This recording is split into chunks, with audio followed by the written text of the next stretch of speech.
Bonjour à toutes et à tous, c'est Paul Dam pour vous présenter aujourd'hui un nouveau support en sucette. Et cette fois-ci, j'ai envie encore une fois de faire une expérience, mais qui mettra en avant le côté intelligence d'une personne.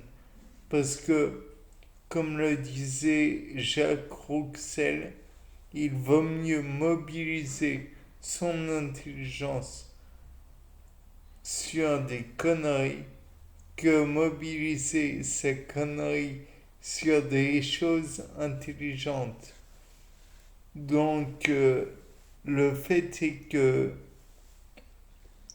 une personne lambda d'intelligence normale apprendra les choses comme apprendre à lire d'une façon commune.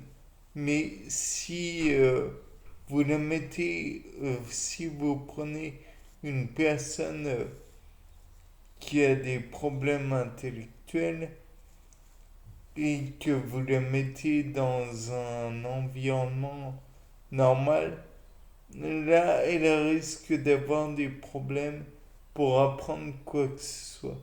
Il faut donc adapter l'éducation à la personne et non pas adapter la personne à l'éducation. Ça ne marchera pas dans ce sens.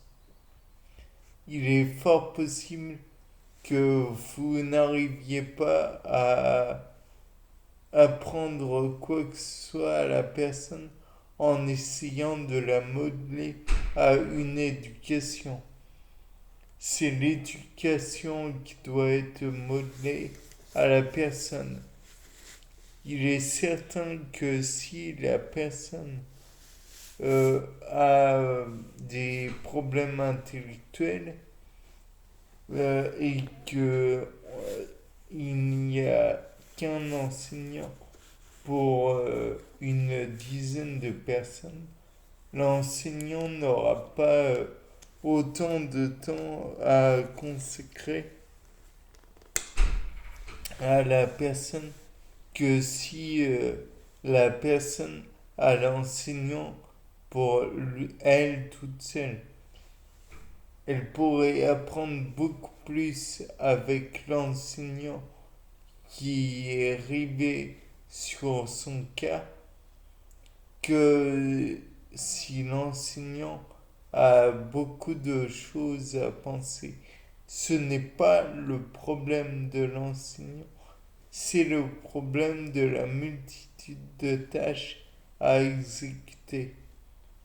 L'enseignant n'aura pas forcément le temps de se coller à l'individu qui a besoin d'aide de surcroît. En fait, on peut dire que si notre pédagogie est incroyable, on peut apprendre beaucoup par soi-même. Une personne déficiente intellectuellement, sur un point, naturellement, peut se montrer sur d'autres points bien plus gênantes qu'autre chose. En fait, il faut savoir que si on peut apprendre chacun un alphabet, si l'on n'a pas les... comment dire, et qu'on apprend aussi à lire, c'est merveilleux. Néanmoins, il faut savoir que l'intelligence et la mémoire sont parfois des choses particulièrement difficiles à articuler. Certaines personnes apprendront très vite, c'est merveilleux pour elle. Mais apprendre et mémoriser ne sont pas les mêmes choses. La mémoire fait partie de l'apprentissage, certes, mais si l'on ne peut pas utiliser les choses qui ont été mémorisées, ça ne sert à rien. Ça ne fait de vous que des perroquets savants. Donc, bien sûr, il y a le fait de pouvoir apprendre, de pouvoir mémoriser. Mais si vous ne mémorisez que des petites choses, une à une, ne vous en faites pas. Peut-être qu'elles peuvent se compléter les unes les autres. Et donc, il faut parfois une brique, une autre brique, une autre brique, et ainsi de suite, pour finir par construire un mur. C'est à partir de peu qu'on arrive à des grands résultats. Par exemple, supposons euh, un mur, oui, mais pas que. La grande muraille de Chine, bon, qui aurait été un peu moins prestigieuse que ce que l'on veut nous fait dire. Bon, n'a pas été construite en un jour. Il faut aussi du temps.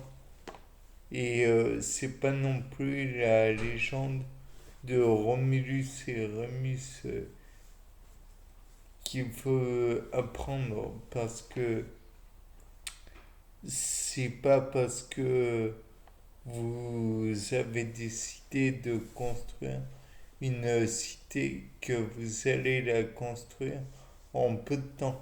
Il faut du temps.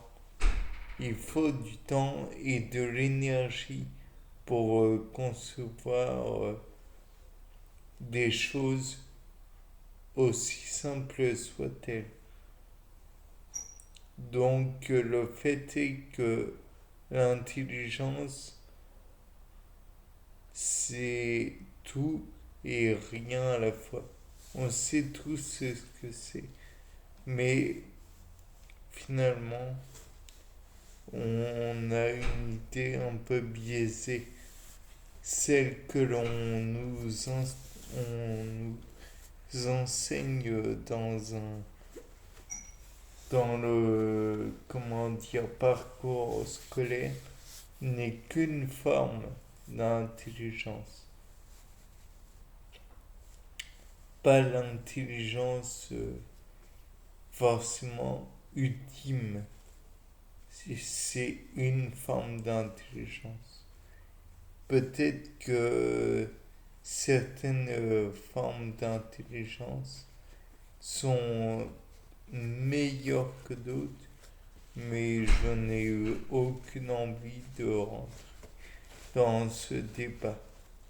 Bien, c'était Paul Dame pour un nouveau sapin en sucette. Au revoir.